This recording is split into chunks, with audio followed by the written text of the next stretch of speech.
This is Propagation Paradise Hotel. First off, I tried to put a video out on this review last week, but as I was editing on the 11th, they put out a patch addressing some of the issues I had with the game, so I had to re-review it, so this is my second attempt. This game is a VR only horror game, which if you don't know what that means, it means it counts as cardio, because god damn is this thing going to stress out your heart. The game is set in a US style hotel where a deadly pandemic has swept across the nation and infected most of the known world. So if you were looking for an escape from reality, this isn't it. As for the game itself, you, the main character, have been hiding inside of a hotel kitchen with a security guard that has more death flags than a Saw character. The main objective of the game is to escape with your missing sister, who is at the top of the hotel, and incapable of descending stairs or dealing with enemies in any way at all, it seems. Speaking of enemies, the main enemy you'll come across in the game is the previous residents and workers of the hotel turned zombie. The good news is though, this creates the service workers' dream of being able to kill your boss, customers and co-workers with absolutely no repercussions. The zombies come in all sizes, but all of them read the abuser's guide to opening doors and will come back to life every few minutes. You know, just in case you were worried you might have enough time to find the hidden password for the puzzle that gates the rest of the game.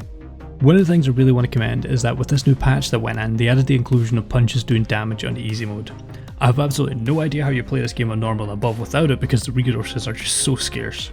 Before, it felt like your character kind of punched like a wet noodle. You could only push enemies back, but now it feels like you're a dry noodle with attitude. The punching isn't the most responsive thing in the world, but it is the most fun, and at least you've got something else other than your pistol on easy. Not gonna lie, I was actively seeking out zombies near the end just to punch them apart. But my god, is it a workout. One of the highlights of this game is the music and atmosphere. The setting is absolutely perfect in this game. It is a little bit predictable with some of the jump scares, but there are definitely a few moments where your arse is going to collapse and may consume a nearby chair. On the other side of things, the pistol is by far the worst thing about this game. It's floaty, it's off center, and it has the stopping power of a thrown Nerf dart. The key to this game is exploration. You need to be exploring rooms and collecting resources, as almost every tool you have consumes a resource of some kind. You're going to need antiseptic, you're going to need bullets, you're going to need batteries. If you see it and can pick it up, you need it.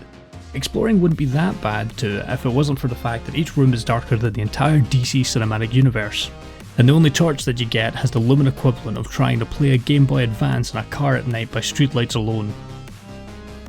I haven't made it to the ending yet, but one of my parting thoughts with this game is I understand I've made it about halfway through and I'm a little under an hour. Overall, the game takes about 3 hours to complete. It definitely does feel like it's lacking in a few areas. That's not to say it's a bad game, but it definitely would benefit from a few tweaks and some side areas to explore, especially given the game's price.